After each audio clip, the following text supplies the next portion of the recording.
बिस्मिल्लाहिर्रहमानिर्रहीम, अस्सलाम वालेकुम and welcome to Zubair Ali academy. आज की इस वीडियो में हम एक्सरसाइज 6.5 को कंप्लीट सॉल्व करेंगे। वीडियो के डिस्क्रिप्शन में आपको तमाम क्वेश्चन के टाइम कोड्स मिल जाएंगे। उन टाइम कोड्स के ज़रिए आप किसी भी स्पेसिफिक क्वेश्चन पे जा सकते हैं। लेकिन एक्सरसाइज शुरू करने से पहले हम इसके कुछ बेसिक कंसेप्ट हैं, उनको क्लियर करेंगे। फॉर एग्जांपल जहाँ पर हमें देखें क्वेश्चन नंबर 1 दिया गया है, from a point at a distance of 20 metre from a tree, यानी ये ट्री से 20 मीटर दूर कोई पॉइंट है।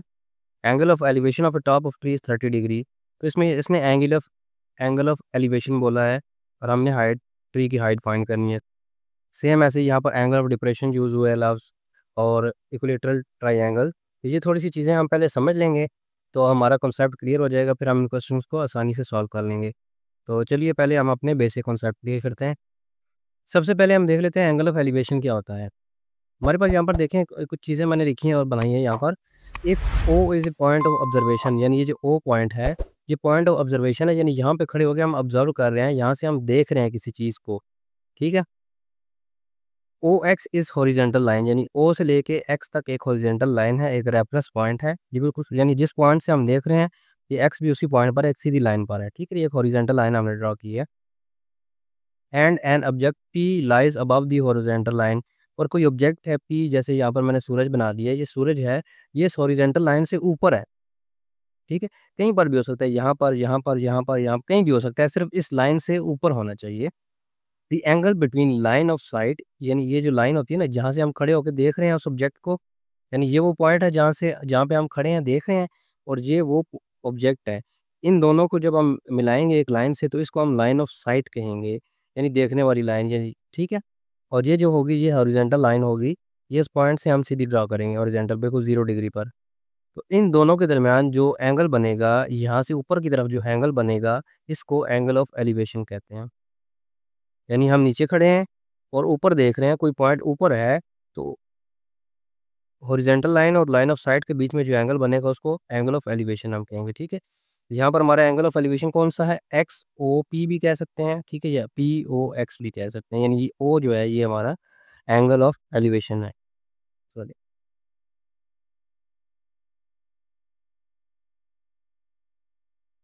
ठीक है, X O P is angle of elevation. अब देखते हैं angle of depression. Angle of depression क्या होता है, सेम वैसे ही है, सिर्फ अगर वो पॉइंट, वो ऑब्जेक्ट हॉरिजेंटल लाइन से नीचे आ जाए तो हम उसको एंगल ऑफ डिप्रेशन कहेंगे। यानी हॉरिजेंटल लाइन से ऊपर होगा तो angle of elevation, horizontal line से नीचे होगा तो एंगल ऑफ डिप्रेशन। बस ये फ़र्क है, बाकी सेम है, ठीक है। यहाँ पर वो कह रहा है if A point is, if A is point of observation, यानी ये जो पॉइंट ऑफ ऑब्जर्वेशन है, यहाँ पर कोई बंदा खड़ा है, ठीक है, वो किसी चीज़ को ऑब्जर्व कर रहा है। वो यहाँ पर सी है, जैसे फॉर एग्जांपल यहाँ पर वो छत की टॉप पे खड़ा है और यहाँ पर नीचे कोई भी फॉर एग्जांपल गाड़ी है उसको देख रहा है, ठीक है, किसी भी चीज़ को देख रहा है। इ- तो इस हॉरिजेंटल लाइन और ये जो पॉइंट है, इनको हम मिलाएं लाइन ऑफ साइट, यानी कि इन दोनों के दरमियान जो एंगल होगा उसको एंगल ऑफ डिप्रेशन बोलेंगे। यानी हॉरिजेंटल लाइन से सिंपल सी बात है, हॉरिजेंटल लाइन से ऊपर एंगल बनेगा तो line angle of elevation, horizontal line से नीचे बनेगा तो एंगल ऑफ डिप्रेशन, ठीक है। यहाँ पर कुछ और चीज़ें हैं जो हम पहले भी पढ़ चुके हैं और अब दोबारा इस एक्सरसाइज में भी रिपीट होंगी, जैसे साइन थीटा हमारे पास है परपेंडिकुलर और हाइपोटेन्यूस, ठीक है। यहाँ पर आप एक ट्रायंगल बना लें, ठीक है। तो ये अगर मेरे पास थीटा है तो ये मेरे पास परपेंडिकुलर होगा, ये मेरे पास बेस होगा और ये मेरे पास हाइपोटेन्यूस होगा, ठीक है। तो साइन थीटा कह रहे हैं perpendicular over hypotenuse, cos theta है बेस ओवर हाइपोटेन्यूस, और टेन थीटा है मेरे पास परपेंडिकुलर और बेस। और एक फार्मूला हमने और पढ़ा था पाइथागोरस थ्योरम, हाइपोटेन्यूस का square is equal to base का स्क्वायर प्लस परपेंडिकुलर का स्क्वायर। क्वेश्चन नंबर 1 है जी, इसको स्टार्ट करते हैं। From a point at a distance of 20 metre from a tree, यानी एक मेरे पास ट्री है यहाँ पर, ठीक है, यहाँ पर मेरे पास ट्री है और इस ट्री से 20 मीटर दूर कोई पॉइंट है हमारे पास, ठीक है। इस ट्री से 20 मीटर दूर इसी लाइन में हमारे पास कोई पॉइंट है, ठीक है। नाम आप कुछ भी दे सकते हैं, इसने नहीं बताए, आप इनको ए बी में दे देता हूँ फिलहाल, ठीक है। इन दोनों के दरमियान जो डिस्टेंस है वो 20 मीटर है, ठीक है। ये हमारे पास ट्री है, इससे दूर कोई पॉइंट है ए, ठीक है। अब कह रहे angle of elevation of top of tree, यानी इस ट्री के टॉप, यानी ये ट्री इतना फर्ज करो इतना ऊंचा है, मुझे नहीं पता अभी इसकी हाइट कितनी है, लेकिन हम सपोज कर लेते हैं। तो इसकी टॉप पर जो एंगल बन रहा है एलिवेशन, यानी यहाँ से जब हम नीचे खड़े होकर ऊपर की तरफ देखेंगे, ये दरख्त मिसाल के तौर पे इतना ऊंचा है, तो ये जो एंगल बनेगा, ये वाला जो एंगल बनेगा हमने अभी पढ़ा है, ये एंगल ऑफ एलिवेशन बनेगा। मैं इसको थीटा का नाम दे देता हूँ। ठीक है, ये कितना है 30। फाइंड हाइट ऑफ ट्री, हमने ये ट्री की हाइट मालूम करनी है। ठीक है, एच का नाम देता हूँ मैं, हाइट ऑफ। ठीक है, ये ट्री है मेरा यहाँ से लेके यहाँ तक, इसका एंगल ऑफ एलिवेशन 30 है, और इन दोनों के दरमियान यानी इस पॉइंट जहाँ से मैं खड़े होकर देख रहा हूँ, यहाँ से लेके यहाँ तक का फासला 20 मीटर उसने हमें बता दिया। अब हमने ये निकालनी है। ठीक है, तो आप देखें, आपके पास मुख्तलिफ तरीके हैं, आप किसी भी तरह सॉल्व कर सकते हैं। फॉर एग्ज़ाम्पल आप कोई ऐसी रेशो यूज़ करें, जैसे मैं अगर यूज़ करूँ टेन थीटा। ठीक है, अब ये देखें, ये हमारे पास एक राइट एंगल ट्राइंगल बन रही है, ये जो हाइट है ये मेरे पास परपेंडिकुलर है, ये मेरे पास बेस है। ठीक है, और ये मेरे पास हाइपोटेन्यूस है। ठीक हो गया। अब अगर मैं कोई ऐसी रेशो यूज़ करूँ, हमने पढ़ी है साइन कॉस टेन, जिसमें ये हमारे पास ये दो आ रही हों, तो हाँ, क्योंकि ये मुझे मालूम है और एंगल भी मुझे मालूम है, तो मैं ये निकाल सकता हूँ। फॉर एग्जांपल मैं टेन थीटा को यूज़ कर लेता हूँ। ठीक है, या अगर आपको मैं यहाँ पर दिखाऊँ, ये देखें, हाइपोटेन्यूस बेस परपेंडिकुलर, ये पाइथागोरस थ्योरम वाला फार्मूला हम नहीं लगा सकेंगे। क्यों नहीं लगा सकेंगे? देखिए, हमें हाइपोटेन्यूस भी नहीं पता, ये हमें नहीं पता, बेस हमें पता है 20 मीटर है, परपेंडिकुलर हमने मालूम करना है, तो ये भी नहीं लगा सकते क्योंकि ये दोनों हमें नहीं पता। साइन थीटा अगर हम लगाएं, तो साइन थीटा होता है परपेंडिकुलर और हाइपोटेन्यूस, हमने परपेंडिकुलर ही मालूम करना है, लेकिन हमें हाइपोटेन्यूस भी मालूम नहीं है, तो ये भी सॉल्व नहीं कर सकेंगे हम। कॉस थीटा में बेस और हाइपोटेन्यूस है, तो कॉस थीटा से हम हाइपोटेन्यूस निकाल सकते हैं, लेकिन हम क्या करेंगे, हम डायरेक्ट टेन थीटा लगा देते हैं। टेन थीटा जो होगा मेरे पास, टेन थीटा मेरे पास आ जाएगा परपेंडिकुलर ओवर बेस। ठीक है, परपेंडिकुलर, परपेंडिकुलर क्या है हमारे पास, ये हाइट ऑफ ट्री एच। ठीक है, एंगल के सामने वाला परपेंडिकुलर होता है एच, और बेस क्या है मेरे पास, या इनको नाम दे देते हैं, इसको नाम हमने नहीं दिया था, सी पर कह देता हूँ। ठीक है, इसको मैं कह देता हूँ परपेंडिकुलर मेरे पास है बी सी, और बेस मेरे पास है ए बी। ठीक है, इसको भी आप नाम देना चाहें तो दे सकते हैं, डिस्टेंस है तो हम इसको डी कह लेते हैं, या कोई भी नाम दे सकते हैं आप। ये कैपिटल सी है, इसके सामने वाला स्मॉल सी हो जाएगा, ये स्मॉल बी हो जाएगा, ये स्मॉल ए हो जाएगा। हाइट ऑफ ट्री है, हमने इसको एच का नाम दे दिया, कुछ भी नाम दे सकते हैं। मकसद ये है कि आप सॉल्व सही कर रहे हो, नाम आप कुछ भी दे सकते हैं। टेन थीटा, टेन मेरे पास आ जाएगा, टेन थीटा की वैल्यू 30 है, परपेंडिकुलर हमने फाइंड करना है, यानी बी सी हमने फाइंड करना है, ए बी की वैल्यू मेरे पास 20 है, ये उधर जाके मल्टीप्लाई हो जाएगा, बी सी मेरे पास आ जाएगा हाइट एच, ये है मेरे पास 20 मल्टीप्लाई बाई टेन 30। अब 20 को मैं मल्टीप्लाई कर दूंगा टेन 30 से,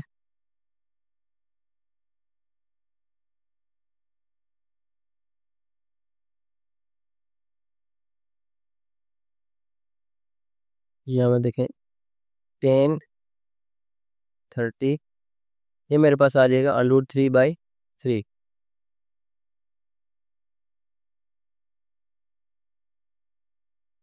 इसको मैंने मल्टीप्लाई करना है 20 से, मल्टीप्लाई बाय 20, तो ये मेरे पास आ जाएगा, इसको मैं पॉइंट्स में निकाल लेता हूँ, इसको प्रेस करूँगा तो 11.5470, बहुत, ये काफ़ी लंबा है, हम दो डिजिट तक लेंगे। तो जब दो डिजिट तक लेते हैं तो हम क्या करते हैं, तीसरा डिजिट को देखते हैं कि वो 5 से बड़ा है या नहीं। ठीक है, फॉर एग्जांपल मैं यहाँ पर सॉल्व करता हूँ, बताता हूँ आपको।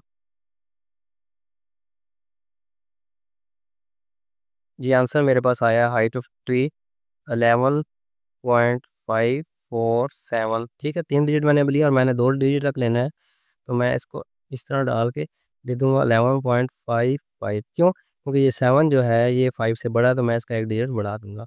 ठीक है, 11.55 मीटर, क्योंकि ये मीटर में है तो ये भी मीटर में आएगी। ठीक है, हाइट ऑफ ट्री हमने निकाल ली 11.55 मीटर। क्वेश्चन नंबर 2 है जी हमारे पास, the length of a shadow of 10 metre high pole, यानी ये 10 मीटर ऊंचा पोल है मेरे पास, मैं यहाँ पर पोल बना देता हूँ, ये मेरे पास पोल है। ठीक है, इसकी जो हाइट है एच मेरे पास 10 मीटर है। ठीक है, the length of shadow of 10 metre high. ठीक है, 10 मीटर हाई लंबा पोल है, उसकी जो शेडो की लेंथ है, अब देखें शेडो, पोल का शेडो जो है वो कहाँ पड़ेगा, ज़मीन पर पड़ेगा। ठीक है, तो ये हम कहते हैं ये ज़मीन है। और शेडो की लेंथ कितनी है, 10√3 मीटर। ठीक है, ये मैं ट्रायंगल बना देता हूँ।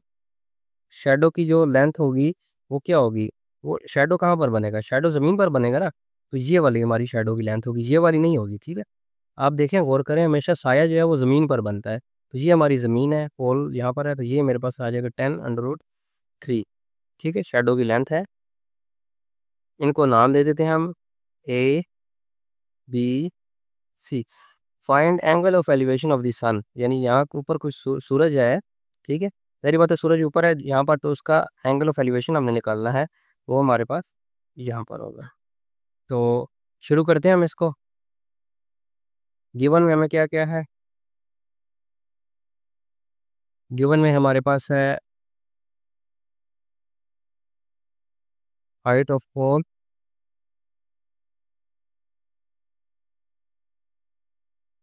हाइट ऑफ पोल मेरे पास है 10 मीटर। दूसरा हमारे पास है लेंथ ऑफ शेडो, वो मेरे पास है 10√3 मीटर। ठीक है, फाइंड हमने क्या करना है, फाइंड हमने करना है थीटा, एंगल ऑफ एलिवेशन। ठीक है, सॉल्व करते हैं इसको, शुरू करते हैं। यहाँ पर देखें ये राइट एंगल ट्राइंगल बन रही है, और हमने ये निकालना है। ठीक है, तो अब आप इसको निकालने के आपके पास मुख्तलिफ तरीके हैं, आप कोई भी एक तरीका यूज़ कर सकते हैं। हमारे पास ये भी गिवन है, ये भी गिवन है, यानी ये मेरे पास परपेंडिकुलर है, ये मेरे पास बेस है, और मैंने ये थीटा निकालना है। तो अगेन हम ऐसा कोई ऐसी रेशो यूज़ करेंगे जिसमें परपेंडिकुलर और बेस आ रहा हो, तो हमारे पास थीटा आ सकता है। ठीक है, तो टेन थीटा को मैं यूज़ कर लेता हूँ। टेन थीटा मेरे पास आ जाएगा परपेंडिकुलर ओवर बेस। अब यहाँ पर देखें परपेंडिकुलर क्या है, मेरे पास परपेंडिकुलर है बी सी या हाइट। ठीक है, और बेस क्या है मेरे पास, ए बी। नाम दे दी, ये बेस है मेरे पास और ये बी सी है। ठीक है, और टेन थीटा,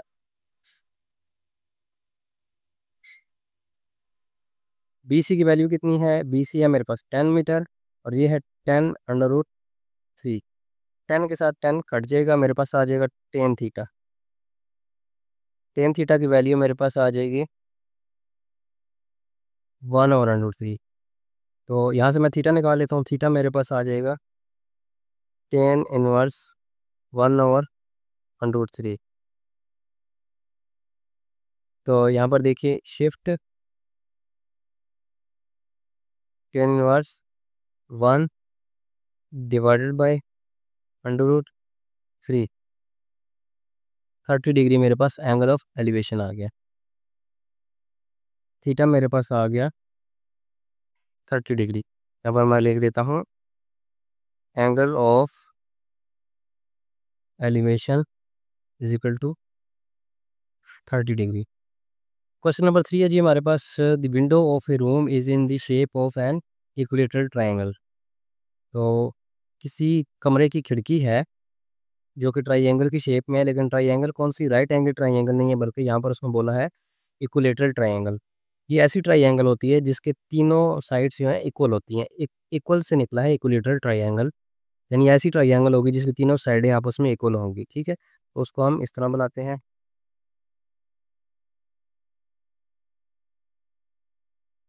ठीक है, अब ये एक ऐसी ट्रायंगल है जिसमें तीनों साइडें आपस में बराबर हैं, इनको नाम दे देते हैं ए बी सी। अब उसने बोला है the length of each side, यानी हर साइड की जो लेंथ है वो 1.6 मीटर है। ये भी 1.6 है, ये भी 1.6 मीटर है, और ये भी 1.6 मीटर है। कह रहा find height of the window. अब हमने इस विंडो की हाइट मालूम करनी, यानी हाइट कौन सी होगी, यहाँ से लेके यहाँ तक का फासला। तो हम क्या करेंगे, हम यहाँ से एक परपेंडिकुलर ड्रा करेंगे। ठीक है, बिल्कुल सीधा नीचे, और इसको नाम दे देंगे पॉइंट ओ। अब ये बिल्कुल इसके सेंटर में है, क्योंकि हमने बिल्कुल वर्टिकल ड्रा किया है 90 डिग्री पर। अब क्या हुआ, ये जो ट्राइंगल थी ये दो हिस्सों में डिवाइड होगी। एक ट्राइंगल मेरे पास ये आ गई BOC और एक ट्राइंगल आ गई AOB। तो दोनों ट्राइंगल्स अब राइट एंगल ट्राइंगल है। इसका भी ये एंगल 90 का है और इसका भी ये एंगल 90 का है। तो अब देखें क्या हुआ, जब हमने ये वर्टिकल लाइन ड्रा की तो ये जो साइड थी ये इक्वल दो हिस्सों में डिवाइड होगी। ये 1.6 मीटर थी तो इसका हाफ ले लेंगे, यहाँ पर आ जाएगा 0.8 मीटर और ये भी 0.8 मीटर आ गया, क्योंकि ये लाइन बिल्कुल दो हिस्सों में डिवाइड होगी। तो अब हमने क्या करना है, हमने ये वाली हाइट मालूम करनी है। अब मेरे पास ये भी है। अगर आप देखें इस दो ट्राइंगल्स हैं हमारे पास ना, दोनों राइट एंगल ट्राइंगल हैं। ये मैं अगर इस ट्राइंगल की बात करूँ, AOB की बात करूँ, तो ये मेरे पास बेस है। तो थीटा मैं इसको लूँगा, ठीक है। अगर इसको थीटा लूँ तो ये बेस है मेरे पास, ये परपेंडिकुलर है और ये हाइपोटेनियस है। अगर इसको लूँ तो ये जो है बेस है, ये वाली बेस होगी, ये परपेंडिकुलर होगा और ये हाइपोटेनियस होगा। और अगर ऐसी ट्राइंगल हो जिसमें आपके तीनों साइड्स बराबर हों तो उसके तीनों एंगल भी बराबर होते हैं आपस में, ठीक है। तो वैसे हमें एंगल की ज़रूरत नहीं पड़ेगी, यहाँ पर हम पाइथागोरस थ्योरम लगाएंगे तो उससे फाइंड कर लेंगे। तो यहाँ पर देखें इन ट्राइंगल लिखें। सबसे पहले हमने क्या किया, हमने किया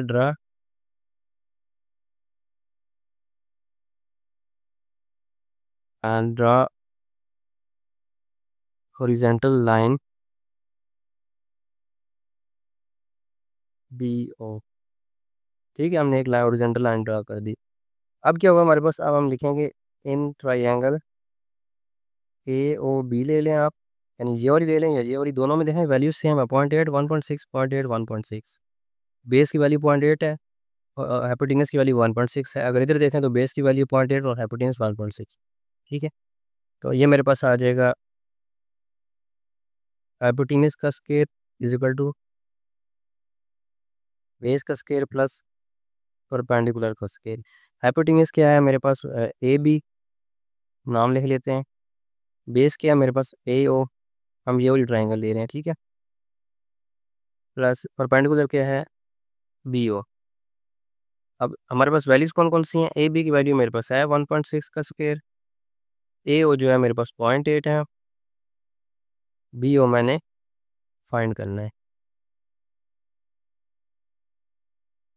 स्केल ले लेते हैं, 1.6 का स्केल ये मेरे पास आ जाएगा। देखिए अब ये इसमें आया ना फ्रैक्शन में, मैं अब इसका पॉइंट्स में निकाल लेता हूँ। 2.56 मेरे पास ये आ गया, इजिकल टू 0.8 का ले लेते हैं, ये आ जाएगा 0.64, ठीक है। यहाँ पे चेक भी कर लेते हैं।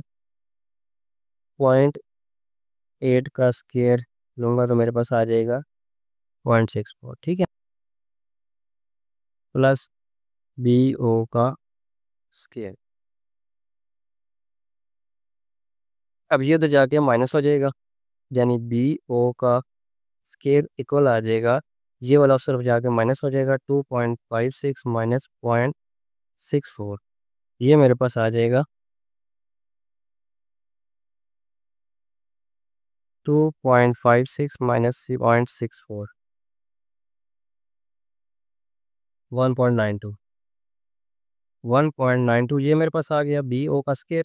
अब मैं इसका अंडर रूट ले लूँगा, अंडर रूट लूँगा तो यहाँ पर स्केयर से अंडर रूट कट जाएगा, ये मेरे पास आ जाएगा 1.92 का अंडर रूट और ये मेरे पास आ जाएगा अंडर रूट 1.92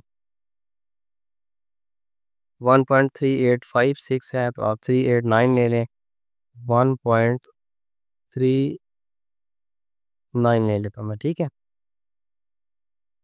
क्योंकि वो मीटर में थे तो ये भी मीटर में आएगी हमारे पास। तो यहाँ पर मैं कह देता हूँ BO जो मेरे पास आया है 1.39 मीटर और ये जो BO है ये क्या है, हाइट ऑफ विंडो मेरे पास आ गई BO और ये मेरे पास आ गई 1.39 मीटर। क्वेश्चन नंबर 4 है जी हमारे पास, the height of a slide is in a park is 5 metre, यानी कोई पार्क है जिसमें एक स्लाइड है। स्लाइड आपने देखा होगा बच्चों का जो झूला होता है, स्लाइड ऐसे यहाँ पर, ठीक है। यहाँ पर उसकी सीढ़ी होती है, सीढ़ी से ऊपर चढ़ते हैं और फिर स्लाइड लेके बच्चा नीचे आता है। तो ये जो हाइट है इसकी स्लाइड की यहाँ से लेके यहाँ तक, ठीक है, ये उसने बताया है 5 मीटर है, 5 मीटर क्या है हमारे पास हाइट, एच का नाम दे दिया मैंने स्लाइड, ठीक है। अब देखिए उसने बताया है कि a girl standing at the top of the slide, यानी यहाँ टॉप पर कोई लड़की खड़ी है जो कि ऑब्जर्व कर रही है कि एंगल ऑफ डिप्रेशन जो है उसकी बॉटम से 30 डिग्री है। हमने लेंथ ऑफ स्लाइड मालूम करनी है। यहाँ पर मैं लिख लेता हूँ हमें गिवन क्या क्या, फिर मैं आपको समझाता हूँ। गिवन हमारे पास आ जाएगा, एक तो उसने दिया हमें height, height of slide 5 metre है, ठीक है। दूसरा उसने दिया एंगल ऑफ डिप्रेशन,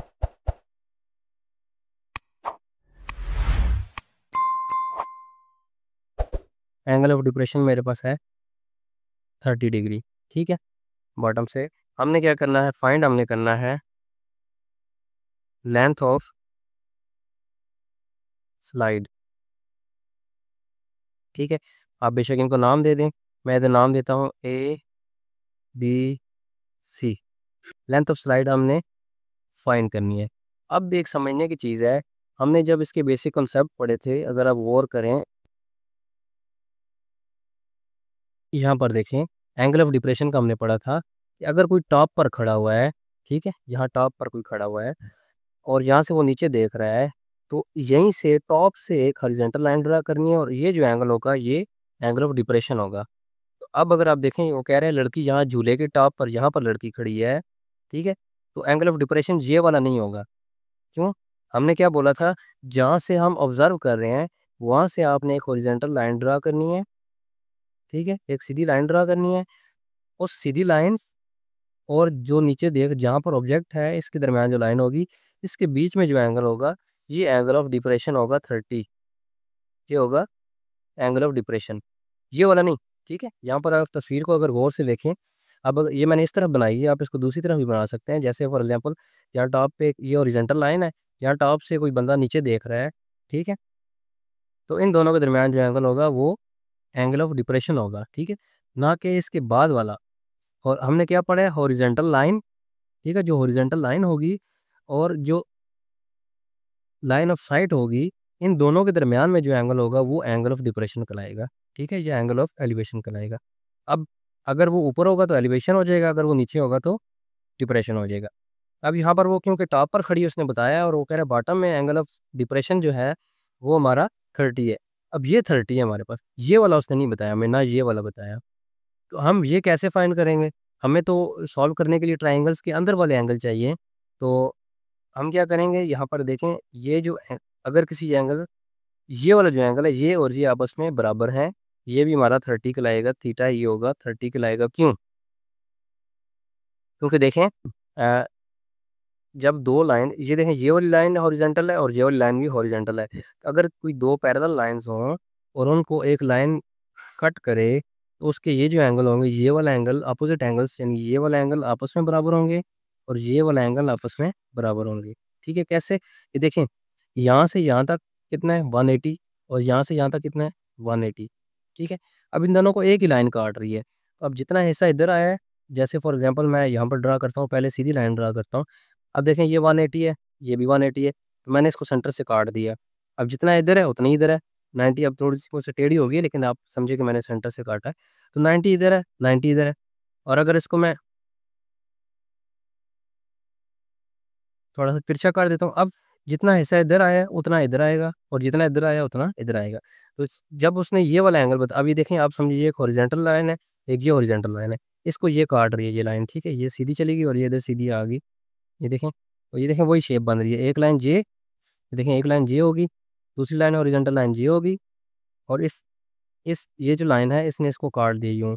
अब ये वाला एंगल 30 है, ये एंगल ऑफ डिप्रेशन है। ये देखें यहाँ टॉप पर वो खड़ी हुई है, ये नीचे देख रही है इस तरफ, ये इस पॉइंट की तरफ, तो ये एंगल डिप्रेशन है। तो ये एंगल डिप्रेशन है, तो ये भी हमारा सेम एंगल आ गया, ठीक है। तो हमारे पास आ जाएगा, ये थीटा हमारे पास 30 आ गया, ठीक है। अब हम इसमें हमने ये फाइंड करना है ना, लेंथ ऑफ स्लाइड, यानी ये वाला। हमने ऐसी रेशो यूज़ करनी है जिसमें ये दो चीज़ें आएँ। अगर ये एंगल है तो ये परपेंडिकुलर होगा, ठीक है, और ये हाइपोटेन्यूस होगा। तो आपने ऐसी रेशो यूज़ करनी है जिसमें परपेंडिकुलर और हाइपोटेन्यूस आए। तो वो मेरे पास आ जाएगा साइन थीटा। साइन थीटा होता है परपेंडिकुलर और हाइपोटेन्यूस। तो ये मेरे पास आ जाएगा, परपेंडिकुलर क्या है मेरे पास बी सी हाइपोटेन्यूज क्या है मेरे पास, जे सी साइन थीटा। अब वैल्यूज पुट कर देते हैं, साइन 30 आ जाएगा, साइन 30। और बी सी की वैल्यू क्या है मेरे पास 5 मीटर। ए सी मैंने फाइंड करना है, ये उधर चला जाएगा और वो इस तरफ आ जाएगा। ए सी मेरे पास आ जाएगा 5/sin 30। साइन 30 की वैल्यू चेक कर लूँगा, साइन 30 मेरे पास आता है 1/2। 5 को जब 1/2 से डिवाइड करूँगा तो ये मेरे पास आ जाएगा, ए सी मेरे पास आ जाएगा 10 मीटर। ठीक है, ए सी क्या है, लेंथ ऑफ स्लाइड। ठीक है, तो इस चीज़ से आपने कंफ्यूज नहीं होना। एंगल ऑफ डिप्रेशन और एंगल ऑफ एलिवेशन की डेफिनेशन अगर आप याद रखें कि जहाँ पर खड़े होकर देख रहे हैं वहाँ से आपने एक हॉरिजॉन्टल लाइन ड्रा करनी है, उस हॉरिजॉन्टल लाइन से और इस पॉइंट से दरमियान जो एंगल आएगा वो एंगल ऑफ डिप्रेशन होगा। और सेम ऐसे ही उस हॉरिजॉन्टल लाइन से ऊपर जो लाइन ऑफ साइट इन दोनों के दरमियान में जो एंगल होगा वो एंगल ऑफ एलिवेशन होगा। क्वेश्चन नंबर 5 है जी हमारे पास, two pillars of equal height, दो पिलर्स हैं हमारे पास जिनकी हाइट इक्वल है, stand on either side of roadway, road के दोनों तरफ खड़े हैं वो। ठीक है, विच इज़ 120 मीटर वाइड, यानी वो जो रोड है उसकी चौड़ाई 120 मीटर है। At at a point on the road between pillars, किसी एक पॉइंट पर, दोनों पिलर्स के दरमियान रोड पर कोई एक पॉइंट है, इसका the angle of elevation of pillars are 60 degree and 30 degree. तो जो एंगल बन रहे हैं उसके दो बन रहे हैं, मैं आपको बताता हूँ कैसे दो बन रहे हैं। ये देखिए, ये हमारे पास एक पिलर है, ये हमारे पास दूसरा पिलर है। ठीक है, ये दो पिलर है और ये बीच में रोड है। ये रोड की एक साइड पे एक पिलर खड़ा हुआ है, रोड की दूसरी साइड पे दूसरा पिलर खड़ा हुआ है। दोनों की हाइट भी सेम है, ये भी एच है और ये भी एच है। ठीक है, अब क्या कह रहे हैं, रोड के दरमियान में कहीं पर कोई पॉइंट है, यहाँ भी हो सकता है, यहाँ यहाँ मैं यहाँ पे लगा देता हूँ। ठीक है, अब ये पॉइंट है, इस पॉइंट पर जो है ना इसका एंगल ऑफ एलिवेशन, यानी एंगल ऑफ एलिवेशन इससे ऊपर टॉप की तरफ बनेगा। ठीक है, ये तो अब दो एंगल बन रहे हैं, तेरी बात, एक ये वाला एंगल बनेगा इधर से, जब आप इस पिलर को देखेंगे तो इसका एंगल ऑफ एलिवेशन बनेगा, इस पॉइंट से आप इस पिलर को देखेंगे तो इसका बनेगा। तो जिसके करीब होगा उसका एंगल ज़्यादा होगा, यानी 60 वाला ये होगा, और जिससे दूर होगा वो उसका एंगल छोटा होगा, वो 30 होगा। कैसे, फॉर एग्जाम्पल यहाँ पर देखें, अगर इस लाइन की मैं लेंथ कम कर दूं और ये उतनी ही रहे तो ये देखें एंगल ये बनेगा। अगर ये लाइन इतनी है और इस लाइन की मैं लंबाई ज़्यादा करता जाता हूँ तो देखें एंगल छोटा होता जाता है, ये छोटा होता जाएगा। ये एंगल बड़ा है, ये 60 है फॉर एग्जांपल, और ये 30 है। इसी तरह क्योंकि दोनों की ये हाइट बराबर है, ये लाइन लंबी होगी जिसकी, उसका एंगल छोटा होगा। ठीक है, अब हमने क्या करना है, find height of each pillar. हमने दोनों पिलर्स की हाइट मालूम करनी है और पोजीशन ऑफ पॉइंट, और पॉइंट की पोजीशन बतानी है कि ये रोड पे कहाँ पर है, यानी इस पिलर से कितना दूर है और इस पिलर से कितना दूर है। तो हम क्या करते हैं, इनको नाम रख देते हैं, ये ए है, ठीक है, ये बी, इसको आप नाम दे दें सी, ये डी, ये ई। ठीक है, अब एक चीज़ और है, हम यहाँ पर देखें, ये जो ए सी है इसको मैं नाम दे देता हूँ एक्स का। ठीक है, और यहाँ से लेके यहाँ तक उसने जो फासला बताया है, रोड की जो विड्थ है, चौड़ाई है, वो 120 मीटर है। ठीक है, तो ये क्या आएगा, ये आ जाएगा 120 माइनस एक्स, यानी 120 में से ये इतना हिस्सा मैं माइनस कर दूंगा तो बकाई ये वाला आ जाएगा। तो चलिए शुरू करते हैं इसको। अब यहाँ पर देखें, सबसे पहले हम क्या करेंगे, हम कोई भी एक ट्राइंगल ले लेते हैं। ट्राइंगल कौन सी हमें यहाँ पर पहले बताना पड़ेगा, क्योंकि दो ट्राइंगल हम ए बी सी ले लेते हैं। ठीक है, ए बी सी, इस ट्राइंगल में ये एंगल है तो हमारे पास ये जो है ये परपेंडिकुलर होगा। ठीक है, ये बेस है, इस ट्राइंगल में ये एंगल है तो इसके सामने वाला परपेंडिकुलर, और ये बेस है। ठीक है, तो हमारे पास, हमने यहाँ पर कौन सी रेशो इस्तेमाल करनी है, ऐसी रेशो इस्तेमाल करनी है जिसमें हमारे पास ये दोनों चीज़ें आ जाएं। तो हमने ये फाइंड नहीं करना ना, इसकी हमें ज़रूरत नहीं है, हमने ये फाइंड करना है और ये फाइंड करना है, तो हम ऐसी रेशो लेंगे जिसमें ये दोनों आए। तो मैं टेन थीटा ले लेता हूँ, टेन थीटा मेरे पास आ जाएगा परपेंडिकुलर और बेस। ठीक है, अब वैल्यूज पुट करते हैं, टेन थीटा कौन सा है, 60 है, परपेंडिकुलर कौन सा है, एच, बेस क्या है, एक्स। ठीक है, तो अब ये मेरे पास आ जाएगा, एच की वैल्यू मेरे पास आ जाएगी एक्स टेन 60 और ये आ जाएगी मेरे पास, यहाँ पर देखें टेन 60 निकालें तो √3 आ जाएगा। इसका अंडर ले लें आप, √3 की वैल्यू आती है हमारे पास 1.732, ये आ जाएगा 1.732x। ठीक है, x की वैल्यू हमें मालूम नहीं है, इसको हम कह देंगे ये हमारी इक्वेशन 1 है। ठीक है, अब नेक्स्ट हम दूसरे ट्रायंगल को सॉल्व करते हैं। A B sorry A B C नहीं, यहाँ पर अब हमारे ट्रायंगल होगी C D E, C D E. ठीक है, ये ट्रायंगल है हमारे पास। अब इसमें एंगल 30 है। अगेन हम टेन को यूज़ करेंगे क्योंकि परपेंडिकुलर बेस आएगा हमारे पास, टेन थीटा मेरे पास आ जाएगा परपेंडिकुलर ओवर बेस। अब वैल्यूज पुट करते हैं, टेन 30 मेरे पास आ जाएगा परपेंडिकुलर, परपेंडिकुलर क्या है मेरे पास एच, और बेस मेरे पास है 120 माइनस एक्स, ये बेस है मेरे पास। ठीक है, अब क्या होगा, ये उधर जाके मल्टीप्लाई हो जाएगा, एच मेरे पास आ जाएगा 120 minus x multiply by ten 30, ये पूरा जो है इस तरफ आके टेन 30 के साथ मल्टीप्लाई हो जाएगा। यहाँ पर हम वैल्यूज पुट कर देते हैं, 120 माइनस एक्स इसी तरह रहेगा, टेन 30 की वैल्यू ले लेते हैं, टेन 30 मेरे पास आ जाएगा 0.577, 0.577। ठीक है, अब इसको हम अंदर मल्टीप्लाई कर देते हैं, एच मेरे पास आ जाएगा, जब ये इसके साथ मल्टीप्लाई होगा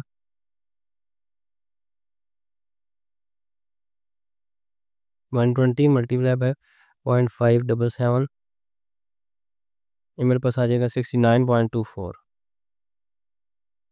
69.24, और जब इसके साथ मल्टीप्लाई होगा तो आ जाएगा -0.577x।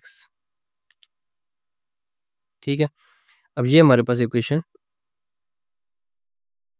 2 बन गई। अब यहाँ पर अगर आप गौर से देखें, जो आपके पास h की वैल्यू आई है वो आई है, ये वैल्यू है। आप या तो इन दोनों को आपस में कंपेयर कर लें, देखें ये भी h के इक्वल है, ये भी h के इक्वल है, दोनों को कंपेयर भी कर सकते हैं, या यहाँ पर आप h की वैल्यू पुट कर सकते हैं। h की वैल्यू क्या है आपके पास, h की वैल्यू आई है 1.732x। ठीक है, तो यहाँ पर आप h की वैल्यू पुट कर दें या कंपेयर कर लो, कंपेयरिंग इक्वेशन 1 एंड इक्वेशन 2। ठीक है, दोनों इक्वेशंस को हमने कंपेयर किया क्योंकि दोनों h के इक्वल हैं, तो मेरे पास एक साइड पे आ जाएगा 1.732x और दूसरी साइड पे मेरे पास आ जाएगा, ये आ जाएगा 69.24 माइनस 0.577x। अब देखें ये भी x है और ये भी x है, तो हम इन दोनों को एक साइड पे कर लेते हैं, ये यहाँ पर माइनस हो रहा है, मैं इसको उधर ले जाता हूँ, प्लस हो जाएगा, ये आ जाएगा 1.732x plus 0.577x is equal to 69.24। ये दोनों ऐड हो जाएंगे, ये मेरे पास ये दोनों ऐड होकर मेरे पास आ जाएगा 2.309x इज इक्वल टू 69.24। ये इधर आके डिवाइड हो जाएगा, x मेरे पास आ जाएगा 69.24 डिवाइडेड बाय 2.309, ये आपके पास आ जाएगा अप्रोक्सीमेटली 30। ठीक है, 29.99 आता है, तो मैं इसको अप्रोक्सीमेटली 30 मीटर ले रहा हूँ। ठीक है, यहाँ पर आप लिख सकते हैं अप्रोक्सीमेटली 30 मीटर, यानी कि यहाँ पर आप देखें ये जो x है ना, ये जो पॉइंट x की वैल्यू हमने फाइंड की ना 30 आ गया, यानी इस वाले पोल से जिस तरफ उसका एंगल 60 बन रहा है उस पोल से इसका फासला 30 मीटर है, और अगर इधर से आप निकालना चाहें कि जिस पोल के साथ इसका एंगल 30 बन रहा है उससे अगर निकालें तो 120 माइनस 30 करें 90 आ जाता है, यानी 90 है। ठीक है, तो आप दोनों तरह से बयान कर सकते हैं इसको। उसने बताया हमें पोजीशन बतानी है, तो पोजीशन इसकी दोनों रेफरेंस से हम बता सकते हैं, इसको रेफरेंस बना के भी बता सकते हैं और इस पोल को रेफरेंस बना के बता सकते हैं। अब हम नेक्स्ट इधर हम लिख देंगे, यहाँ पे हम लिखेंगे position of point X is 30 metre from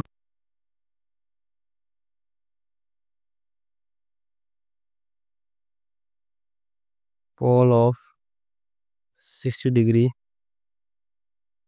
angle of elevation या 60 डिग्री एलिवेशन, ठीक है, जिसके पोल के साथ 60 डिग्री का एलिवेशन बन रहा है हमारे पास, उस पोल से 30 मीटर दूर है हमारा पॉइंट, ठीक है।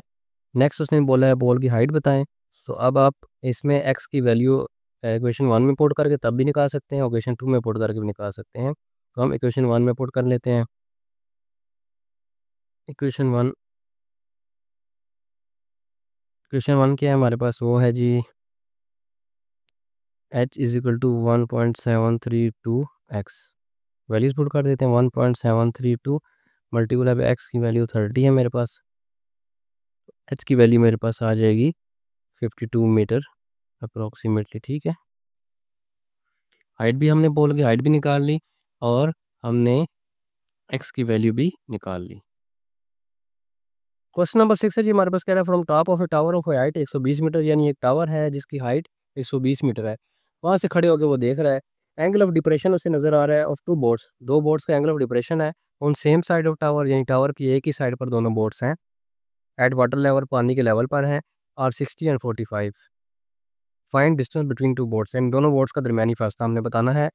तो हम इसको ड्रा करते हैं ज़रा, यहाँ पर ये मेरे पास टावर की हाइट है, ठीक है, ये एक टावर है जिसकी हाइट मुझे उसने बता दी 120 मीटर है। अब कह रहा है वाटर लेवल पर दो बोर्ड्स हैं मेरे पास जिनकी जो मुख्तलिफ लोकेशंस पर है, ठीक है।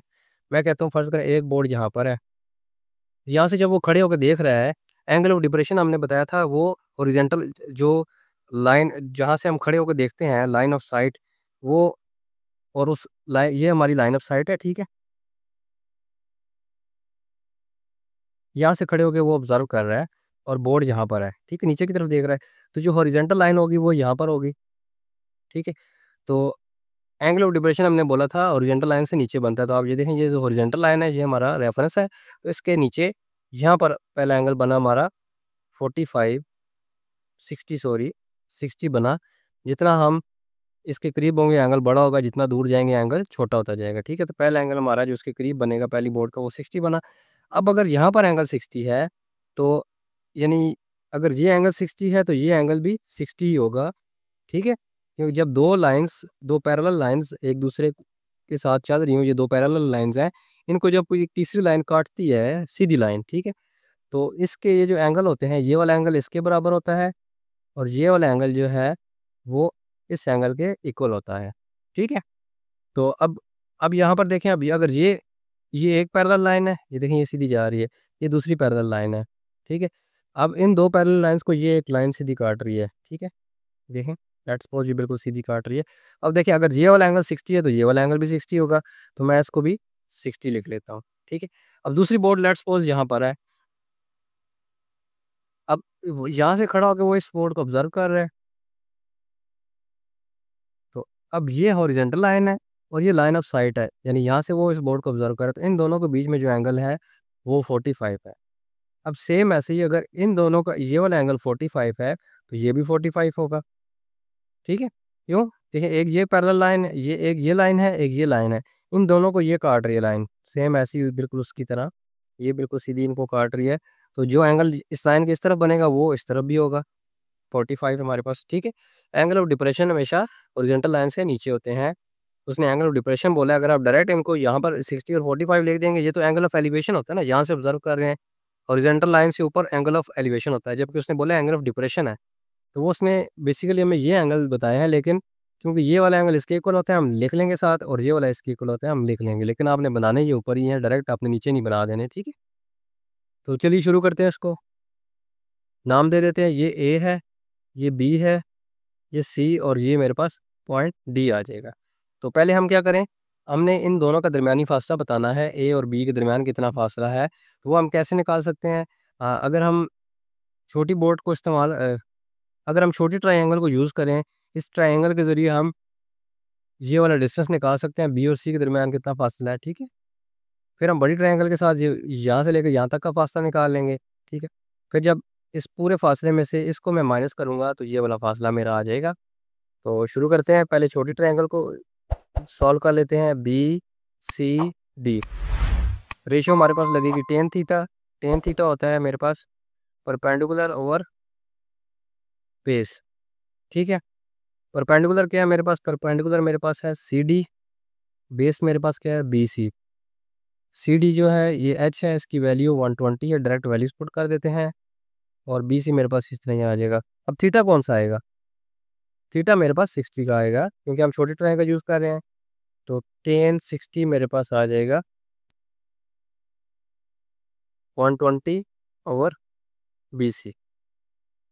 अब यहाँ से हमने बी सी की वैल्यू फाइंड करनी है। टेन 60 की वैल्यू हम निकाल लेते हैं। टेन 60 मेरे पास आ जाएगा 1.732 is equal to 120 over B C. अब हमने बी सी की वैल्यू फाइंड करनी है, तो इसको उधर ले जाते हैं। 120 इधर आ, ये 1.732 इधर आके डिवाइड हो जाएगा। बी सी मेरे पास आ जाएगा 120 डिवाइडेड बाय 1.732, ये मेरे पास आ जाएगा 69.28 मीटर। बी सी की वैल्यू फाइंड कर लिया हमने। अब हम बड़ी ट्रायंगल को यूज़ करते हैं और सॉल्व करते हैं।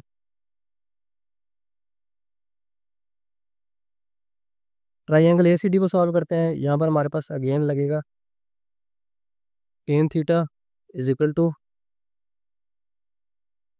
ये मेरे पास परपेंडिकुलर ओवर बेस 1045 आ जाएगा। परपेंडिकुलर कितना है मेरे पास? परपेंडिकुलर है 120। ठीक है, और बेस मेरे पास है ए सी। 1045 की वैल्यू निकाल लेते हैं। 1045 होता है 1 इज इक्वल टू 120 ओवर ए सी इधर आके मल्टीप्लाई हो जाएगा। ए सी इज इक्वल टू 120 मीटर। अब देखिए मेरे पास ए सी की वैल्यू भी आ गई, यानी यहाँ से लेके यहाँ तक का फासला मैंने मालूम कर लिया, और यहाँ से लेके यहाँ तक का भी मैंने मालूम कर लिया। अब इस पूरे में से अगर मैं इसको माइनस कर दूँ तो ये वाला डिस्टेंस आ जाएगा ए और बी के दरमियान जो है। ठीक है, तो यहाँ पर मैं लिखूँगा ए बी मेरे पास आ जाएगा ए सी माइनस बी सी। ए सी कितना है? 120 माइनस 69.28, ये मेरे पास आ जाएगा 50.72 मीटर्स। मैं यहाँ पर लिख दूंगा distance between two boards is equal to 50.72 metre.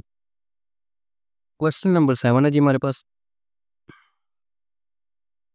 To mans on opposite side of a tree are in line with it. ठीक है, यानी एक ट्री है सेंटर में हमारे पास, यहाँ पर कोई ट्री है ये। ठीक है, और दो आदमी खड़े हैं इसके अपोजिट साइड पे, यानी एक इस साइड पे है और एक इस साइड पे है, अपोजिट साइड पे है।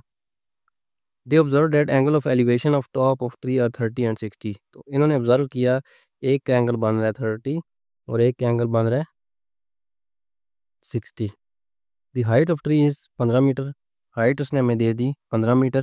डिस्टेंस बिटवीन दी मैन, हमने दोनों आदमियों का दरमियानी फासला निकालना है। यानी आप एक ट्रायंगल इसको सॉल्व करें और इसको सॉल्व करें और इन बेस दोनों बेस ऐड कर दें तो आपके पास इधर से लेकर इधर तक का फासला आ जाएगा।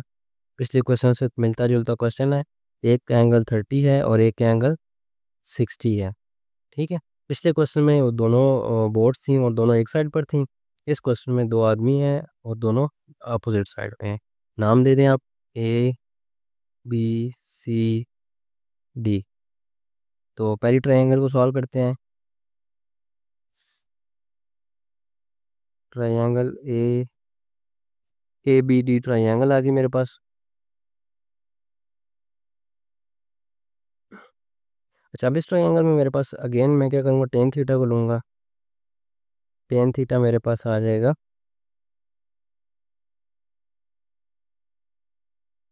Perpendicular over base.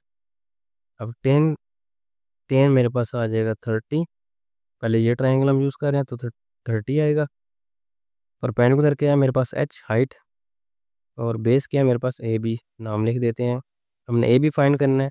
तो ए बी उधर चला जाएगा और 10 30 इधर आके डिवाइड हो जाएगा। ए बी मेरे पास आ जाएगा एच और 10 30 वैल्यूज पुट कर देते हैं। एच मेरे पास 15 मीटर है। ठीक है, हमें क्वेश्चन में उसने बता दिया, और 10 30 की वैल्यू हम निकाल लेते हैं 0.577। ठीक है। ए बी, अब हम क्या करेंगे, इसको डिवाइड करके ए बी की वैल्यू भी निकाल लेते हैं।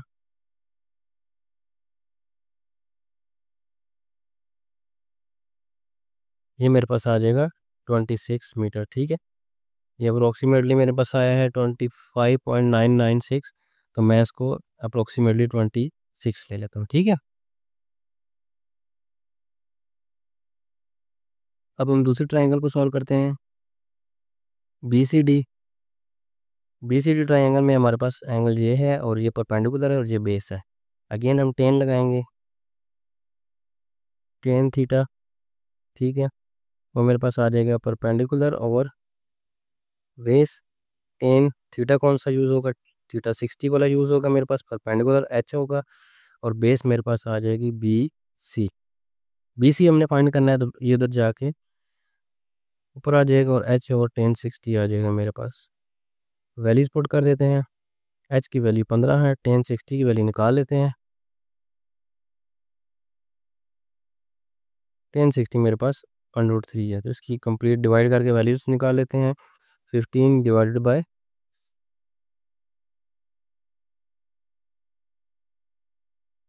3 जब करेंगे तो मेरे पास आ जाएगा 8.66 मीटर। ए बी भी आ गया मेरे पास, बी सी भी आ गया, तो डिस्टेंस बिटवीन टू मैन्स आ जाएगा मेरे पास। डिस्टेंस बिटवीन मैन वो मेरे पास आ जाएगा A B plus B C, दोनों को ऐड कर देंगे। ए बी मेरे पास 26 है प्लस 8.66, तो ये आ जाएगा 34.66 metre.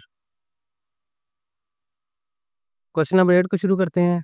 From the top of a tree the angle of elevation and depression of top and bottom of A building. यानी कि एक दरख्त है, जिस ये मैं दरख्त बनाता हूँ, यहाँ पर ये दरख्त है। ठीक है, ये ग्राउंड लेवल है और ये बिल्डिंग है, बिल्डिंग ऊंची है। ठीक है, जो वो कह रहे हैं, जब दरख्त के टॉप पे आप खड़े होकर देखते हैं बिल्डिंग को, तो आपको दो एंगल मिलते हैं, एक एंगल ऑफ एलिवेशन मिलता है और एक एंगल ऑफ डिप्रेशन मिलता है। तो सबसे पहले उसने बोला दी angles of elevation and depression, यानी तरतीब से बताए हैं उसने। पहला एलिवेशन 30 है और डिप्रेशन 45 है। यानी यहाँ से जब आप दरख्त के चोटी पे खड़े होके आप बिल्डिंग के टॉप पे देखते हो यहाँ पर, तो आपको एंगल ऑफ एलिवेशन मिलता है। लेकिन एंगल ऑफ एलिवेशन के लिए हमने बोला था हॉरिजॉन्टल लाइन होती है हमारे पास, जबकि हॉरिजॉन्टल लाइन जहाँ पर है, ये तो वो बेस है ना, ज़मीन है हमारी। ठीक है, तो हम यहाँ से एक हॉरिजॉन्टल लाइन ड्रा करेंगे बिल्कुल सीधी। ठीक है, तो एंगल ऑफ एलिवेशन कहाँ मिलेगा, अब इस हॉरिजॉन्टल लाइन और ये लाइन ऑफ, यानी यहाँ से देख रहे हैं ना ऊपर की तरफ, ये लाइन ऑफ साइट है और ये हॉरिजॉन्टल लाइन है। तो यहाँ पर हमें एंगल ऑफ एलिवेशन मिला 30 का। ठीक है, अब दूसरा उसने बोला कि आपने बिल्डिंग की बॉटम की तरफ देखना है, एंगल ऑफ डिप्रेशन मिलेगा। और यहीं से खड़े होकर देख रहे हैं हम और बिल्डिंग की बॉटम की देख रहे हैं, यानी एक यहाँ पे खड़े होकर हम बिल्डिंग की टॉप को देखें तो एंगल ऑफ एलिवेशन मिलेगा हमें 30, और बॉटम को देखें नीचे तो हमें एंगल ऑफ डिप्रेशन मिलेगा 45, यानी ये वाला एंगल 45 का मिल रहा है हमें। ठीक है, हॉरिजॉन्टल लाइन से नीचे वाला जो एंगल होगा वो डिप्रेशन होगा। जहाँ पे आप खड़े होकर देख रहे हैं वहाँ से एक हॉरिजॉन्टल लाइन लगाएं, उस हॉरिजॉन्टल लाइन और नीचे जो लाइन है आपकी लाइन ऑफ साइट, जिस चीज़ को देख रहे हैं उस लाइन के दरमियान जो एंगल होगा वो एंगल ऑफ डिप्रेशन होगा। ठीक है, यानी एक एंगल ऊपर है, एक एंगल नीचे है। कह रहे आपने क्या फाइंड करना है, tree height of tree is 12 metre, यानी इस ट्री की हाइट जो है वो 12 मीटर है। H1 इसको मैं कह देता हूँ। फाइंड हाइट ऑफ बिल्डिंग, ये जो बिल्डिंग की हाइट होगी ये यहाँ से लेके यहाँ तक, इसको मैं H2 कह देता हूँ। ठीक है, ये हमने फाइंड करनी है। And distance between tree and building, और इन यहाँ से लेके यहाँ तक का डिस्टेंस जो है वो भी हमने फाइंड करना है। अब इनको हम नाम रख देते हैं। ये मेरे पास A है, ठीक है, इसको मैं B कह लेता हूँ। ये C है, ये D है और ये E है। सबको हमने नाम दे दिए। अब देखें, हमने ये डिस्टेंस मालूम करना है। ये एक तो चीज़ हमने ये मालूम करनी है, दूसरी हमने ये हाइट मालूम करनी है। ठीक है, तो कैसे करेंगे, सबसे पहले हम इस ट्रायंगल को सॉल्व करते हैं। लेकिन इस ट्रायंगल को सॉल्व करने के लिए हमारे पास ये एंगल नहीं है, ये एंगल हमारे पास होना चाहिए। ठीक है, ये एंगल कैसे आएगा हमारे पास, यहाँ पर आप देखें, आप समझें कि ये सारी चीज़ें जो है ना, ये नहीं है, सिर्फ हमारे पास एक ये लाइन है, देखें एक ये लाइन जा रही है और एक ये लाइन है, ये दोनों आपस में पैरेलल है, ठीक है, दोनों हॉरिजॉन्टल लाइन है ना। और यहाँ से लेके यहाँ तक देखिए ये क्रॉस कर रही है इसको, यानी इसको बेशक और लंबा कर लें, यहाँ से ये यूँ जा रही है। तो अब मैंने पहले पिछले क्वेश्चन में भी आपको बताया था, ये जो एंगल होता है, जब दो हॉरिजॉन्टल लाइन हो, पैरेलल लाइन्स हों, उनको जब कोई तीसरी लाइन क्रॉस करती है, तो लाइन के एक तरफ वाला ये वाला एंगल इसके बराबर होता है और ये वाला जो एंगल है ये इसके बराबर होता है, ठीक है, ये दोनों आपस में इक्वल होते हैं।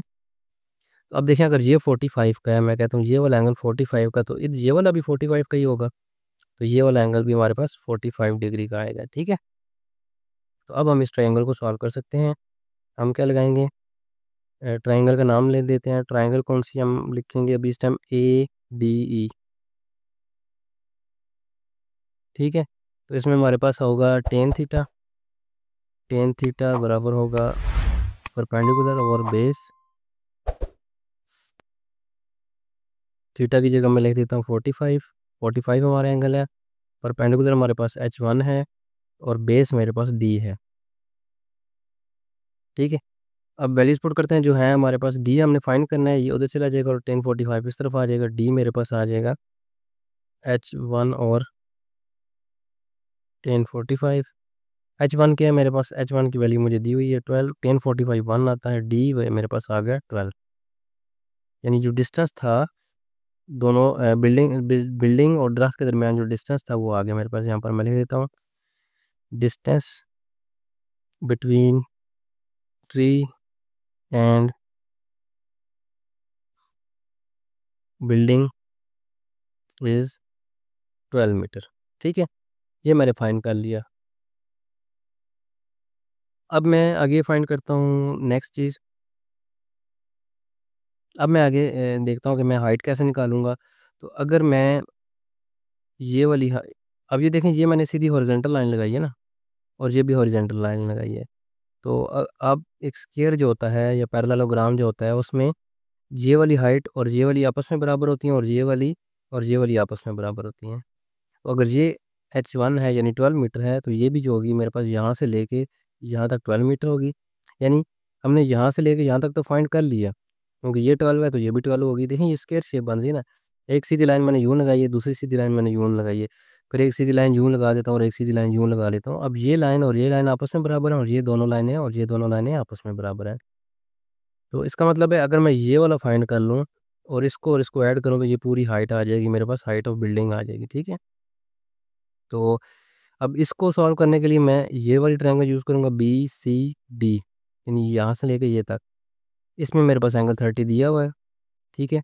अब ये मैंने फाइंड करना है, ये मेरे पास नहीं है और ये भी मेरे पास नहीं है, यानी हाइपोटेनस भी नहीं है इस ट्रायंगल का और बेस भी नहीं है। परपेंडिकुलर हमने तो फाइंड करना है। अब इन दोनों में से कोई एक होगा तो हम फाइंड करेंगे। अब अगर आप गौर से देखें, तो ये वाली, जैसे ये लाइन और ये लाइन आपस में बराबर है, ऐसे ये लाइन और ये लाइन आपस में बराबर है, यहाँ पर देखें, ठीक है, सेम ऐसे, यानी ये जो हमने D मालूम किया है 12, ये इसकी लंबाई भी जो है वो 12 ही आएगी हमारे पास, ठीक है। तो हम इसको यूज़ करते हैं। इन ट्रायंगल हमारे पास कौन सी आएगी, ट्रायंगल आ जाएगी BCD, ठीक है। तो इसमें मैं फार्मूला फिर 10 लगाऊंगा, 10 थीटा मेरे पास आ जाएगा परपेंडिकुलर ओवर बेस, ठीक है। 10 कौन सा आएगा, 10 30 एंगल आएगा मेरे पास। परपेंडिकुलर क्या है मेरे पास इसमें, BC, एंगल के सामने वाला, ठीक है, एंगल के सामने वाला परपेंडिकुलर है, और बेस कौन सा है, BD, ठीक है। अब मैंने फाइंड क्या करना है, मैंने फाइंड करना है BC, तो BD उधर जाके मल्टीप्लाई हो जाएगा, BC मेरे पास आ जाएगा BD मल्टीप्लाई बाय 1030। BD कितना है, BD मेरे पास, BD जो है वो D है, ठीक है, ये दोनों सेम है, दोनों एक दूसरे के इक्वल है, तो मेरे पास 12 आ जाएगा, 12 मल्टीप्लाई बाय 1030,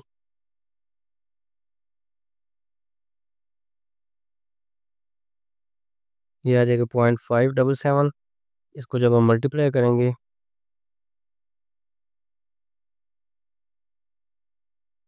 6.93 आ जाएगा, या इसको आप 7 भी ले सकते हैं, अप्रोक्सीमेटली 7 मीटर, ठीक है। BC मेरे पास 7 मीटर आ गया। अब हम निकाल लेते हैं हाइट ऑफ बिल्डिंग।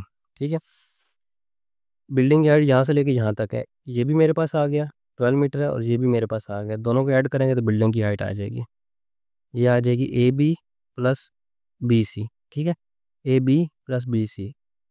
अब ए बी की वैल्यू क्या है, ए बी की वैल्यू हमने बोला है जो इसकी है वही इसकी है, यानी एच है H1, और ये H2 तो ये पूरा है ना यहाँ से लेकर, ठीक है, यहाँ तक। इसको यहाँ पर लिख भी देते हैं, ये जो हाइट ऑफ बिल्डिंग है इसको मैंने नाम दिया था H2 का। ठीक है, तो ये H2 मेरे पास आ जाएगा, A B plus B C. A B मेरे पास है 12, बी सी मेरे पास आया है 7, 12 और 7 19 मीटर मेरे पास हाइट ऑफ बिल्डिंग आ जाएगी। आप अगर इसको अप्रोक्सीमेटली 7 नहीं करते तो भी कोई मसला नहीं है, 6.9 है, आप इसको 6.9 भी रहने दें तब भी कुछ नहीं है। ज़रूरी नहीं है कि आप इसको अप्रोक्सीमेटली करें, और ना भी करें तब भी गलत नहीं है, करें तब भी गलत नहीं है, ये आप लोगों की मर्ज़ी होती है। आप, क्योंकि इसमें आपकी चॉइस होती है कि आप कितने डिजिट तक आंसर लेना चाहते हैं। ठीक है, और अगर आप इसको इसी तरह रहने दें, अप्रोक्सीमेटली 7 मीटर नहीं करते, 6.9 है, तो आपके पास आ जाएगा 6.9 प्लस 12 93 प्लस 12, तो ये आ जाएगा 18.93 मीटर। ठीक है, दोनों आंसर ठीक है, कोई भी गलत नहीं है। किसी को आपने एक डिजिट तक लेना है, 2 लेना है, या पॉइंट लेना ही नहीं है, तो तब भी आप इसको लिख सकते हैं। क्वेश्चन नंबर 9 है जी, from a point A on ground at a distance of 200 metre. यानी ग्राउंड पर एक पॉइंट है जो कि किसी टावर से 200 मीटर दूर है। ठीक है,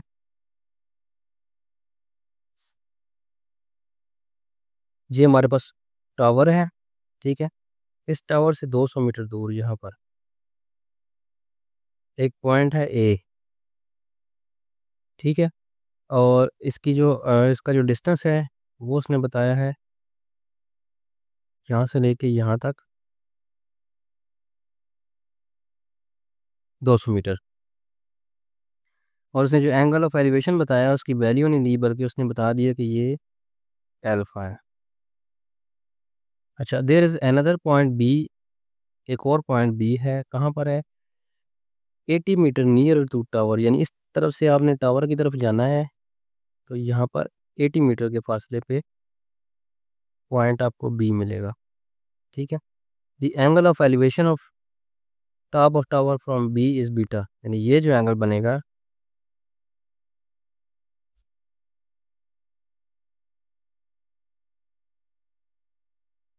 ये उसने बोला ये बीटा है। इफ़ टेन अल्फ़ा, अब उसने एंगल नहीं दिया कि 30 या 28 जो भी है, उसने वैल्यू दे दी हमें टेन अल्फ़ा की 2 और 5। कह रहा फाइंड हाइट ऑफ टावर, हमने टावर की हाइट मालूम करनी है ये, एंड वैल्यू बीटा, और ये वाला एंगल मालूम करना है। ठीक है, तो सबसे पहले हम क्या करें, इनको नाम दे दें, ये ए है, ये बी, ये सी, और ये डी। तो अब देखें ये पूरा डिस्टेंस 200 मीटर है और ये 80 है। तो अगर इसमें से मैं माइनस कर दूँ, 200 में से 80 माइनस कर दूँ, तो बाकी ये वाला आ जाएगा। ठीक है, तो हम लिख लेते हैं, ये मेरे पास बी सी जो आ जाएगा 120 मीटर आ जाएगा। अच्छा, अब देखें, हम सबसे पहले ये बाहर वाली ट्रायंगल लेंगे। ठीक है, बाहर वाले ट्रायंगल से हम क्या करेंगे, ये फाइंड करेंगे हाइट ऑफ टावर। ठीक है, एच। जब ये मेरे पास आ जाएगी तो फिर, क्योंकि अब देखें हमारे पास जो फार्मूला है ना, कोई भी, जैसे मैं मिसाल के तौर पे यहाँ पर लिखता हूँ, टेन थीटा मेरे पास है परपेंडिकुलर ओवर बेस। अब यहाँ पर देखें तीन चीज़ें हैं, एक मतलब थीटा है, कोई भी एंगल की वैल्यू है, दूसरा परपेंडिकुलर है, और तीसरी बेस है। तो अब तीन में से दो मुझे पता होंगी, तो मैं तीसरी फाइंड करूँगा। अब अगर हम इसको देखें, इस छोटी वाली ट्रायंगल को, तो इसमें मुझे ये पता है बेस। ठीक है, एंगल भी नहीं पता, बीटा की वैल्यू तो हमने फाइंड करनी है, और हाइट परपेंडिकुलर जो हाइट वो भी नहीं पता। तो हम दूसरे ट्रायंगल को देख लेते हैं, ए सी डी को। इसमें क्या होगा, इसमें देखें हमें टेन थीटा, यानी ये जो अल्फ़ा है, टेन अल्फ़ा की वैल्यू उसने हमें दे दी है, यानी सिर्फ थीटा नहीं बल्कि टेन के साथ मालूम करके उसने हमें बता दिया 2/5 है। ठीक है, तो ये एक चीज़ मालूम होगी मुझे। दूसरी चीज़ मुझे बेस मालूम है, यहाँ से लेके यहाँ तक 200 मीटर है, तो परपेंडिकुलर की वैल्यू यहाँ से, यानी हाइट की वैल्यू यहाँ से आ जाएगी। तो वैल्यूज़ पुट करते हैं, यहाँ पर हम लिखते हैं ट्रायंगल, कौन सी होगी हमारे पास, ए सी डी। तो टेन थीटा की जगह हमारे पास एंगल का उसने नाम दिया अल्फ़ा, परपेंडिकुलर मेरे पास है एच, बेस मेरे पास है ए सी। अब एच मैंने फाइंड करना, ये उधर जाके मल्टीप्लाई हो जाएगा, एच मेरे पास आ जाएगा ए C multiply by tan alpha. ए सी की वैल्यू कितनी है मेरे पास 200, और टेन अल्फ़ा की पूरी की वैल्यू उसने हमें दे दी थी 2 और 5, 2 और 5। ये आ जाएगा मेरे पास, ये मेरे पास आ जाएगा 80 मीटर। ठीक है, हाइट मेरे पास आ गई 80 मीटर। नेक्स्ट हम दूसरी ट्रायंगल ले लेते हैं।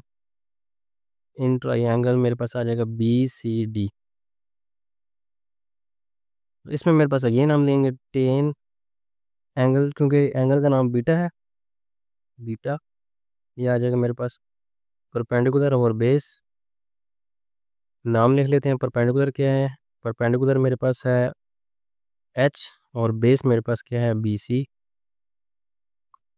तो टेन बीटा मेरे पास आ जाएगा, टेन बीटा मेरे पास आ जाएगा, एच मेरे पास 80 है, BC मेरे पास 120 है। ठीक है, तो इसमें से हम वैल्यू निकाल लेते हैं, इन दोनों को डिवाइड करेंगे तो मेरे पास आ जाएगा 2/3। इसका टेन इनवर्स ले लेंगे, बीटा मेरे पास आ जाएगा टेन इनवर्स 2/3। हम ले लेंगे शिफ्ट टेन इनवर्स 2/3, ये मेरे पास आ जाएगा 33.69। ठीक है, बीटा मेरे पास आ जाएगा 33.69 डिग्री। एंगल आ गया, बीटा की वैल्यू आ गई, हाइट ऑफ टावर मेरे पास एच आया था 80 मीटर। ठीक है, यहाँ पर लिख दें height of tower is 80 metre. Question number 10 है जी, इस एक्सरसाइज का लास्ट क्वेश्चन है। तो इसको शुरू करने से पहले हर बार की तरह जैसे हम आप लोगों से रिक्वेस्ट करते हैं, अगर आप लोगों को हमारा पढ़ाने का अंदाज़ पसंद आता है तो आप कमेंट किया करें, हमें बताया करें, और हमारी वीडियोस को लाइक करें, अपने दोस्तों के साथ शेयर करें। और अगर आपको किसी और क्वेश्चन में, किसी और एक्सरसाइज में, किसी क्वेश्चन में मसला है तो आप वो भी कमेंट करके हमें बता सकते हैं, हम इंशाल्लाह उसमें भी आपको गाइड करेंगे।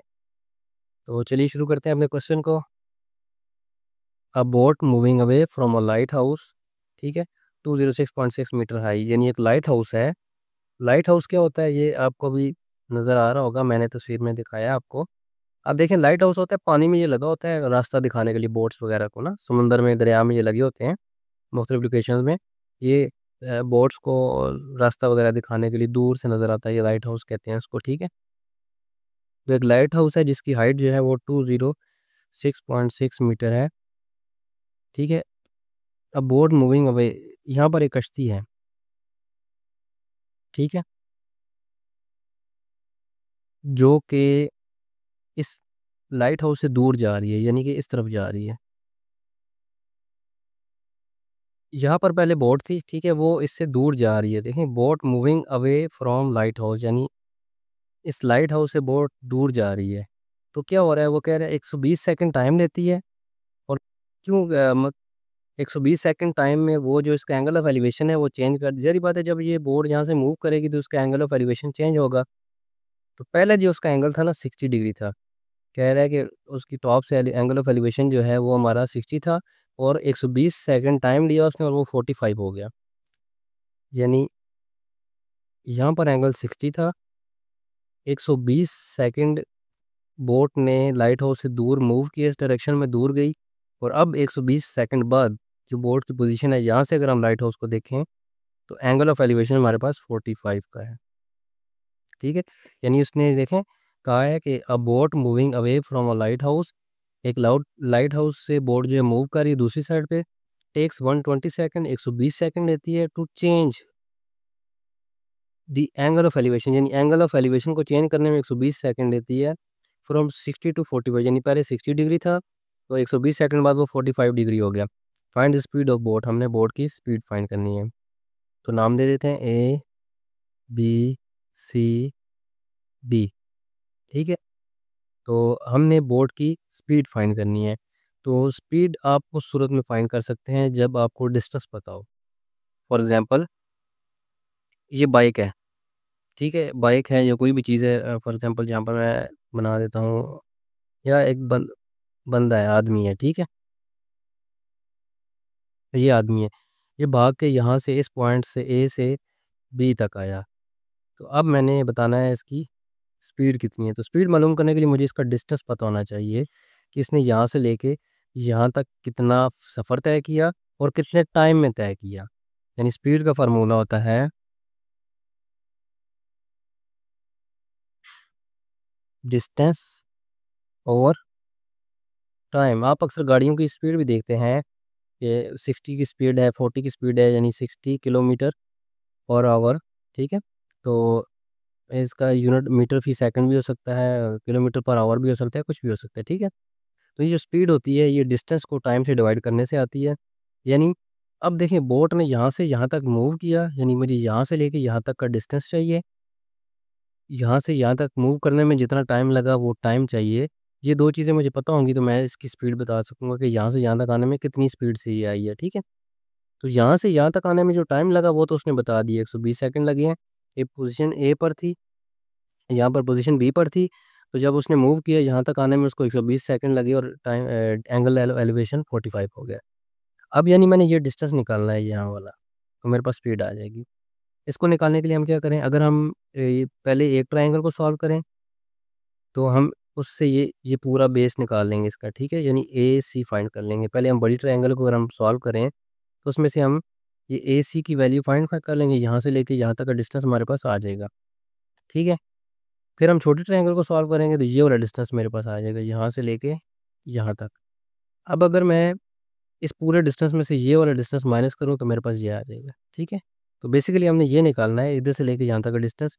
उसके लिए हमें पहले बड़ी ट्रायंगल सॉल्व करनी पड़ेगी, फिर छोटी, या पहले छोटी फाइंड कर लें फिर बड़ी, वो आपकी मर्ज़ी है। लेकिन दोनों ट्रायंगल्स सॉल्व करके हमें ए सी और बी सी की वैल्यू फाइंड करनी है। तो चलिए पहले हम ट्रायंगल ले लेते हैं ए सी डी, बड़ी ट्रायंगल ले लेते हैं ए सी डी, ठीक है। तो इसमें हमारे पास क्या होगा, टेन थीटा मेरे पास आ जाएगा perpendicular over base. Tan theta क्या है हमारे पास, टेन 45।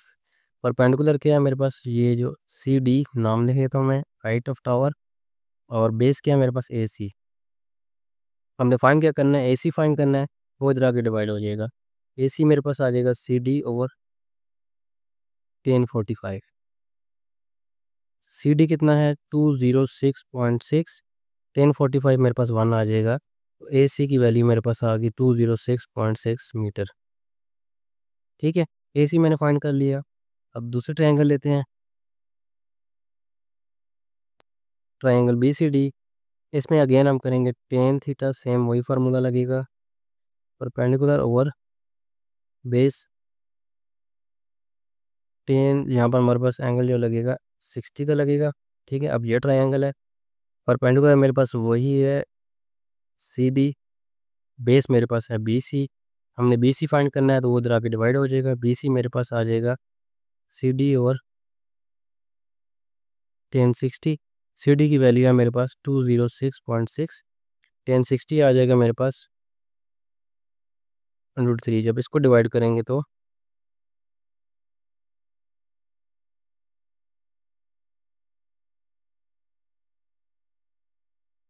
ये मेरे पास आ जाएगा 119.28 मीटर, ठीक है। बी सी भी आ गया। अब मैं यहाँ पर लिख देता हूँ, ए बी की वैल्यू फाइंड कर लेता हूँ। ए बी मेरे पास आ जाएगा ए सी माइनस बी सी। ए सी कितना है, 206.6 माइनस 119.28।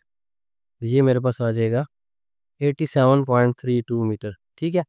अब ये मेरे पास डिस्टेंस आ गया कि बोट ने यहाँ से लेके यहाँ तक जो फासला तय किया वो 87.32 मीटर्स है, ठीक है। अब हम निकाल लेते हैं स्पीड ऑफ बोट। वो आ जाएगी मेरे पास डिस्टेंस और टाइम। डिस्टेंस कितना है मेरे पास, डिस्टेंस मेरे पास है ए बी। टाइम मेरे पास दिया हुआ सेकंड्स में 120 सेकंड है। तो ये मेरे पास आ जाएगी 87.32 डिवाइडेड बाई 120। तो ये मेरे पास आ जाएगी 0.732 मीटर ऊपर वाला यूनिट मीटर है और नीचे टाइम सेकंड में है, मीटर फी सेकंड में स्पीड आ गई मेरे पास, ठीक है, बोर्ड की स्पीड। तो यहाँ पर हमारी एक्सरसाइज कंप्लीट हो गई है। मिलते हैं इंशाल्लाह नेक्स्ट वीडियो में। अपना बहुत सारा ख्याल रखिएगा। अल्लाह हाफिज़।